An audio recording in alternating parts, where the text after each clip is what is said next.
Welcome to my vlog. Ito pala guys ang aking mga luto, mga recipe na niluto ko sa mga customer na mag-order. Minsan mayroon mag-order ng inihaw na pork. Saka mayroon ding order na empanada. At nagawa din ako ng mango float. At ito pala ang sauce ng barbecue. Ang sarap nito ng mango float. Ito pala ang aking mga ingredients sa chicken cordon bleu. Merong sweet ham, brown na chicken, saka may cheese. At ganito magawa ng chicken cordon bleu. Ikilo muna natin ang brown chicken para pantay. Tag 100 gram ang ginakilo ko. Tapos nilagyan ko ng mga ingredients ang brown chicken. At ito na guys, binabalot ko na.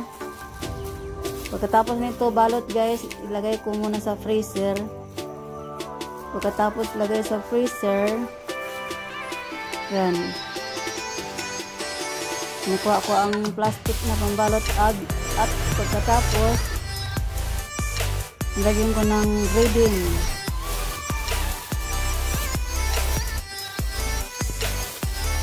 Kailangan i-flat muna natin ang ating brown chicken, tapos lagyan ng ham at cheese at roll.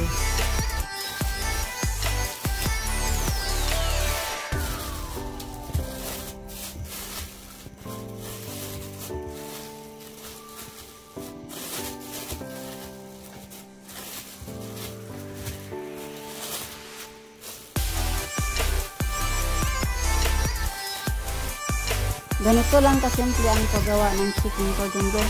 Kailangan mo lang i-flat. Katapos mo flat, ilagay na ang ham at saka milk cheese.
Pagkatapos nito pambalot, inilagay ko muna sa freezer para magtigas siya, para hindi ka mahirapan maglagay ng ingredients. Na-prepare ko na ang all-purpose flour, egg at saka breadcrumbs.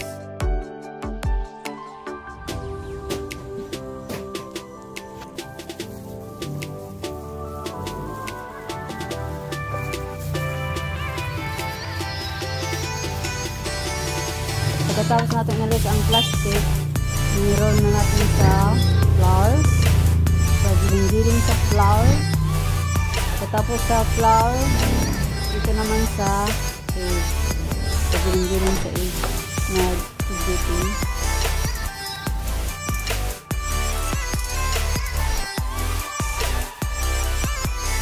Tapos sa egg, nilagyan naman natin sa breadcrumbs. Pagiling-giling at saka balutin ulit. Pero kung lutuin mo kaagad, hindi mo na kailangan balutin. Ipritohon mo na. Pero kung ayaw mo muna lutuin, ibalot mo na sa plastic. Tapos ilagay sa freezer. Kailangan sa freezer ilagay para hindi siya na lambot. Nito siya. Thank you for watching. Please subscribe my YouTube channel, Another Vlog. And click the bell button para sa isang video. Manipitay po kayo. Kung gusto kayong magtanong kung ano ang mga ingredients, mag-message lang po kayo. Thank you.